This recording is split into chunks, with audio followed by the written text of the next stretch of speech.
por la democracia, la libertad, el imperio de la ley y la dignidad humana. De estos factores depende, en última instancia, la materialización cotidiana de los derechos humanos, pero también son la base esencial para el desarrollo pleno e integral de nuestros pueblos. Ahora bien, debemos reconocer que aunque seamos capaces de acordar cuáles son los principales desafíos que enfrenta el desarrollo de nuestra región, no siempre logramos coincidir en los caminos necesarios para avanzar hacia ese desarrollo. Esas divergencias se vuelven a veces aún más contrastantes cuando se trata de definir medidas al interior de cada una de nuestras naciones. Resulta notorio que la capacidad de articular acuerdos políticos con amplio respaldo social se ha venido convirtiendo en uno de los mayores retos de la gobernabilidad democrática de nuestros países. Cada vez son más los ejemplos de políticas públicas o de legislación que no logran avanzar, pese a contar con el respaldo mayoritario de las fuerzas políticas representadas en los respectivos parlamentos. Cada vez resulta más evidente la necesidad de que los acuerdos políticos se afiancen también en sólidos acuerdos sociales. Es por ello que nuestras democracias demandan ahora más que nunca el recurso permanente al diálogo colaborativo, tal y como lo sugiere el título de este foro. Para impulsar estos esquemas de diálogo y concertación, nada más indicado que los órganos parlamentarios, más que cualquier otro organismo del Estado. El Congreso es por excelencia el espacio donde se articulan los acuerdos políticos. Su naturaleza representativa así lo justifica. Sin embargo, para que dicha función resulte exitosa y provechosa, se requiere del impulso de una agenda de acciones que tenga por objetivo promover un renovado protagonismo de los órganos legislativos, tanto nacionales como regionales. Se trata, en concreto, de impulsar un conjunto de medidas que fortalezcan la legitimidad de los órganos parlamentarios, actualmente muy venida menos, y que como consecuencia de esa mayor legitimidad logren mejorar su poder de convocatoria ante los distintos sectores sociales. Solo así se podrá garantizar efectividad en la conducción de un diálogo colaborativo y en la construcción final de los acuerdos políticos. La pregunta, entonces, que debemos hacernos, si aspiramos a un mayor protagonismo legislativo en el diálogo colaborativo, es cómo fortalecer la legitimidad de los parlamentos de la región. Para ello sugiero emprender acciones relevantes que respondan a lo que considero son los tres retos más acuciantes de nuestros parlamentos en este momento: el reto de la representatividad, el reto de la credibilidad y el reto de la rigurosidad. Cuando hablo de representatividad me refiero al reto que enfrentamos desde los sistemas electorales y los partidos políticos para abrir espacios a una real y efectiva representación en los parlamentos de diversas minorías poblacionales hasta ahora excluidas o subrepresentadas. Aquí se va a abordar la débil representación de la mujer en el Parlamento, lo cual sigue constituyendo un verdadero y vergonzoso rezago.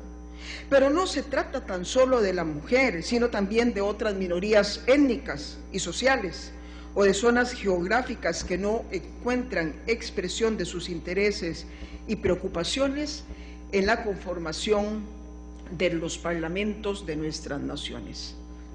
Mientras arrastremos esa deuda de representatividad, será difícil fortalecer la legitimidad social de nuestros parlamentos. Pero además debemos atrevernos a ir más allá del clásico modelo de democracia representativa y promover desde los parlamentos instrumentos propios de la democracia participativa. Me refiero a mecanismos tales como el referéndum, el plebiscito o la consulta popular. También me refiero a mecanismos legislativos de naturaleza mixta, gracias a los cuales la ciudadanía participa en una parte del proceso de formulación y promoción de la legislación. Entre estos mecanismos se encuentra la iniciativa ciudadana en la presentación de leyes, a las que se les garantiza trámites legislativos preferenciales, o las comisiones mixtas legislativas, en las que representantes de la sociedad civil tienen voz en el proceso de dictamen legislativo. Mediante este tipo de mecanismos más propios de la democracia directa que de la democracia delegativa, los parlamentos y el sistema político en su conjunto generan mayor cercanía con los ciudadanos, estimulan un mayor protagonismo de los mismos en la construcción de la agenda pública y fortalecen la legitimidad de las instituciones y las normas.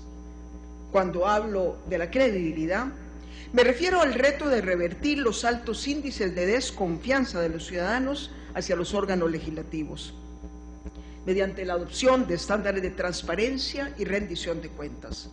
Para ello se deben promover medidas tales como el registro de votación de los legisladores, el uso de las tecnologías digitales para la transmisión de las sesiones de los diferentes órganos legislativos, incluyendo las de las comisiones encargadas de ejercer la función de control político, y regulaciones en cuanto a la función de cabildeo de los diferentes grupos de interés que intervienen en el proceso de promulgación de legislación. Finalmente, cuando hablo del reto de la rigurosidad, me refiero a la necesidad de fortalecer la capacidad técnica de los órganos legislativos para garantizar decisiones oportunas, relevantes y rigurosas, capaces de responder a las demandas sociales y a los retos del desarrollo. Con independencia de los ciclos de renovación y elección de los parlamentos, lo cierto del caso es que en un buen número de nuestros congresos se adolece de una débil capacidad técnica que no garantiza el adecuado soporte en la gestión parlamentaria. Se debe abordar con urgencia este problema y garantizar sólidos servicios de apoyo técnico a los legisladores en sus tareas. Entre las unidades técnicas a considerar están aquellas relativas a la iniciativa popular y al soporte requerido para los procesos de diálogo y concertación. En el abordaje de estos retos a los que me he referido, nuestros parlamentos deben echar mano cuanto antes a las tecnologías de la información y la comunicación, las cuales se convierten en poderosos aliados. La agenda de reformas para un remozado protagonismo de nuestros parlamentos debe ir de la mano de una robusta agenda digital que fomente la participación ciudadana, impulse la transparencia, facilite el acceso a la información y mejore la calidad de la función legislativa. Señoras y señores, nuestro hemisferio acumula grandes conquistas y en medio de crisis y convulsiones que siguen azotando al mundo, se convierte hoy en una de las zonas de mayor esperanza, de las que mayor esperanza generan al desarrollo de la humanidad. Quienes luchan por el bienestar de nuestros pueblos, desde las trincheras de los órganos parlamentarios, tienen la obligación de hacer crecer esa esperanza. Para ello tienen mucho que aprender unos de otros y mucho que compartir entre ustedes para definir y emprender mejores rutas hacia la prosperidad y el bienestar. Si bien es cierto, las mayores responsabilidades son nacionales y pesan sobre cada parlamento, los resultados serán más sólidos aún si logran conectarse como verdaderos socios en ese proceso hacia la prosperidad y el bienestar. Este foro es una oportunidad que debemos aprovechar y que debemos celebrar. Muchas gracias.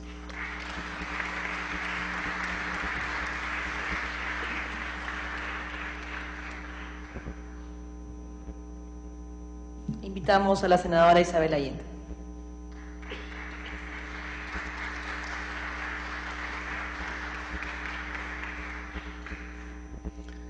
Amigas y amigos y autoridades, estimada Laura Chinchilla, expresidenta de Costa Rica, y nuestra moderadora María Soledad Pérez Tello, Bueno, he tratado de mantenerme en los 10 minutos que me pidieron y creo que la hora avanza. Y creo que ha sido intenso, pero interesante. Pero no puedo dejar de partir por agradecer el hecho no solo de habernos invitado, y mi país decidió, nuestro Congreso, traer una delegación muy amplia, plural y numerosa. Hemos venido 5 diputados, 3 senadores, porque hemos creído que hay que relevar este primer encuentro. Y creemos que este primer encuentro interamericano, creemos que la experiencia que de aquí saquemos nuestras reflexiones deberán ayudarnos a mejorar. Se me ha pedido hablar, como lo ha hecho de una manera muy importante y detallada, el Parlamento como actor clave en este diálogo colaborativo para el desarrollo económico sostenible, el cambio climático, la inclusión social. Obviamente estamos hablando de conceptos interrelacionados que son de una tremenda e impostergable importancia para orientar el desarrollo de nuestros países y lograr la inclusión social, que debe ser una de nuestras metas, pero protegiendo el medio ambiente. Tengo la convicción que las relaciones entre nuestros parlamentos, en los distintos foros de la diplomacia parlamentaria, particularmente en el primer encuentro interamericano del presidente del Poder Legislativo, tienen que ayudarnos a los propósitos como los persigue este evento. Como se ha dicho, dialogando, intercambiando experiencias, exponiendo reflexiones, propuestas de acción que deban ser compartidas. Al mismo tiempo, el desafío, como aquí se ha dicho, de aumentar la credibilidad de los parlamentos como de los parlamentarios, identificar escenarios de cooperación, coordinación que contribuyan a potenciar las capacidades y, desde luego, evitar la duplicación de esfuerzos. El carácter representativo de los parlamentos los convierte en actores fundamentales del debate, en la toma de decisiones nacionales e internacionales, estas últimas siempre en el marco de la estrategia de la política exterior de nuestros países. Sin embargo, nos corresponde perfeccionar la representatividad de nuestros parlamentos. Tienen que parecerse lo más o algo cercano a lo que podemos llamar el espejo de la sociedad. Y ahí está pendiente todavía el desafío. Creo que aún nos falta mucho con la presencia de las mujeres, con la presencia de minorías étnicas, con la presencia incluso de jóvenes.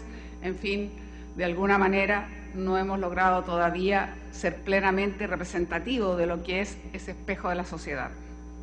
Ahora, el Parlamento y su rol en favor del desarrollo económico sostenible y atenuar los efectos del cambio climático.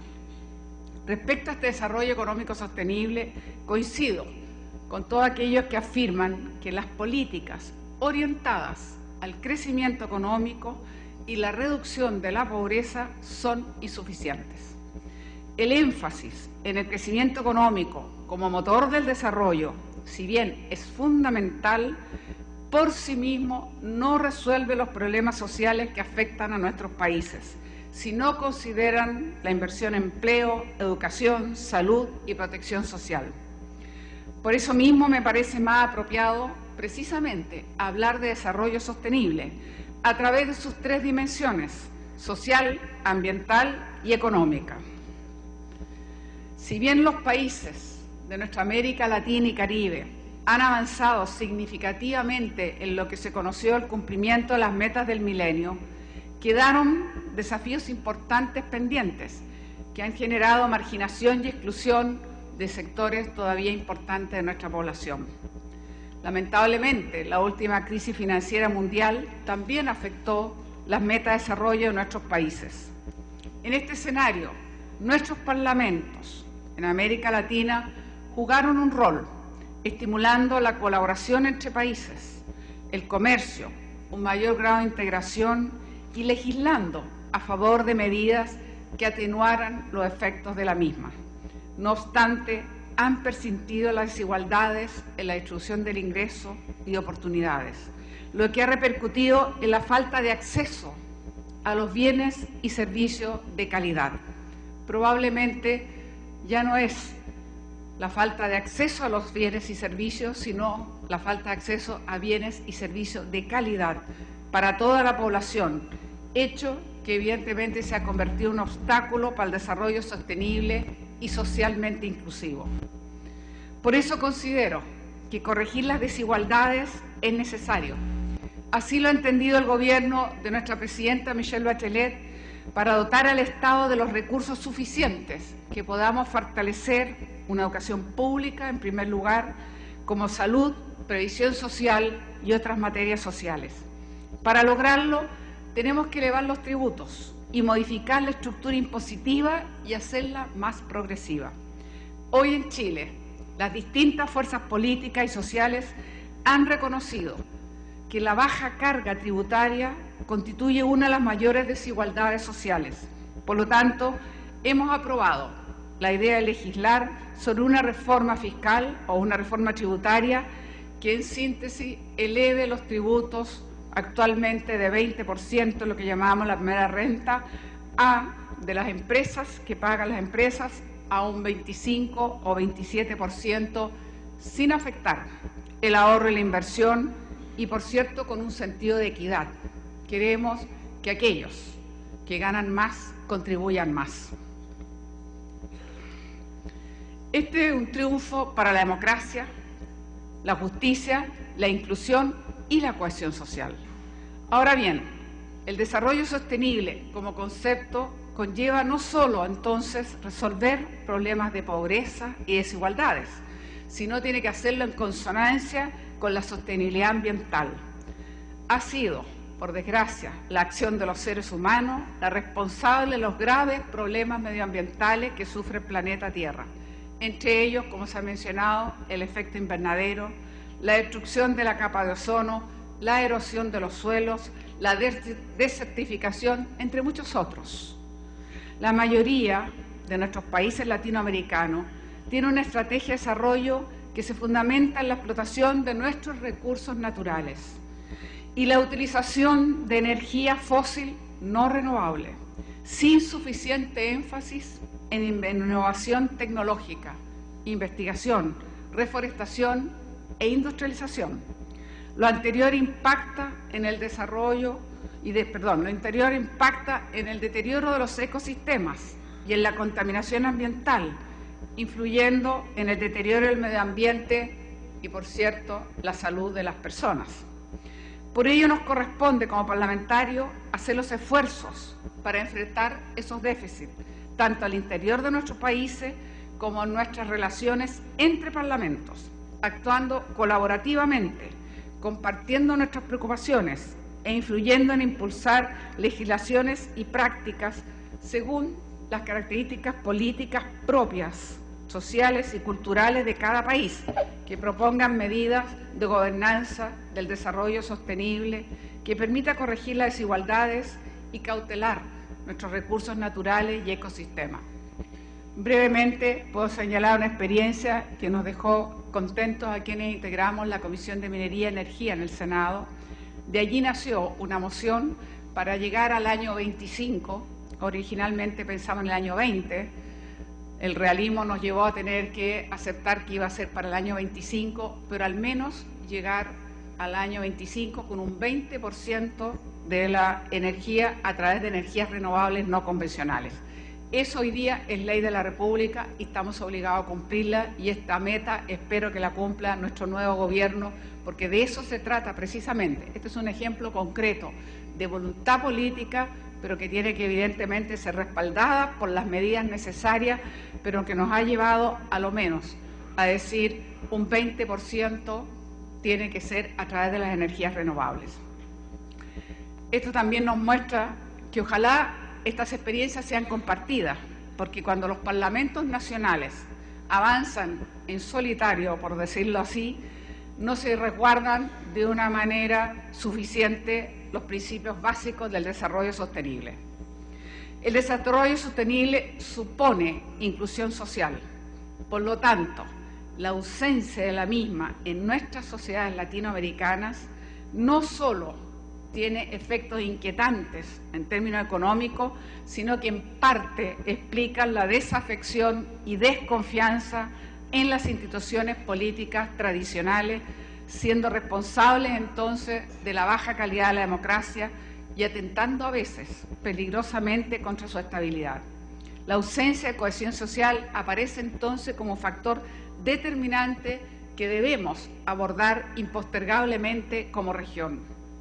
En este sentido, los parlamentos pueden y deben convertirse en verdaderos agentes de la inclusión para la cohesión de nuestras sociedades, haciendo frente a los obstáculos que mencionábamos en el ámbito de la representación y con las correcciones necesarias. Los parlamentos que tienen esta característica de poder instituirse en sí mismos como instancia de inclusión social, en tanto es en ellos y desde ellos donde la multiplicidad de intereses de la ciudadanía se debe articular y, por cierto, debemos crear leyes que sean justas y representativas. Del mismo modo, para que el Parlamento se convierta en un agente de inclusión social, tenemos que incorporar la mayor cantidad de visiones y formas de hacer política. Es necesario erradicar todo tipo de exclusión en los parlamentos y procurar, como decíamos, la participación activa de los grupos históricamente excluidos, hablo de las mujeres, jóvenes, indígenas, minorías sexuales, entre otros.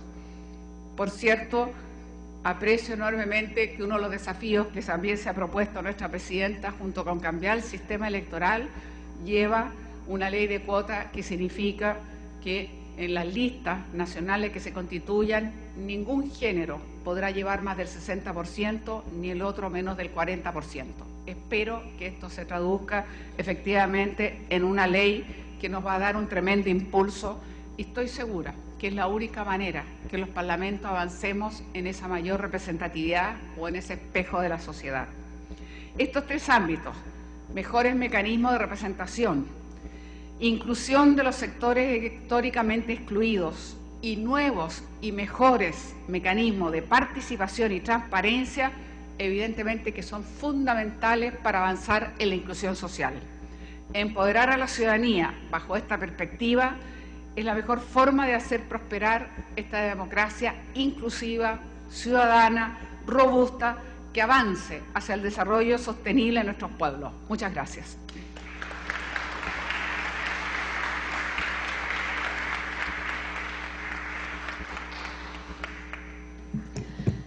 Antes de terminar este panel, quiero hacer un breve repaso de los mensajes que nos han dejado tanto Laura como Isabel.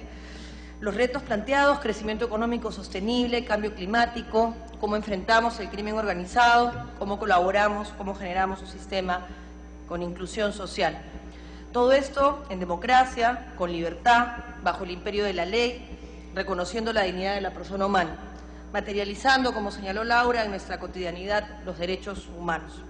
Se nos plantea una pregunta en ambas exposiciones: ¿cómo fortalecemos la legitimidad de los parlamentos en nuestra región, de manera que podamos convertirlos en instancias de inclusión social con leyes justas y representativas? Esa es la pregunta con la que queremos dejarlos en este momento que vamos a tener todos para tomarnos la foto, hacer un homenaje a un parlamentario peruano reconocido y almorzar todos juntos. ¿Cómo convertimos nuestros parlamentos en espejos de la sociedad y cómo logramos determinar y representar las verdaderas aspiraciones de los pueblos? Muchísimas gracias a las dos personas por su intervención y a ustedes por su atención.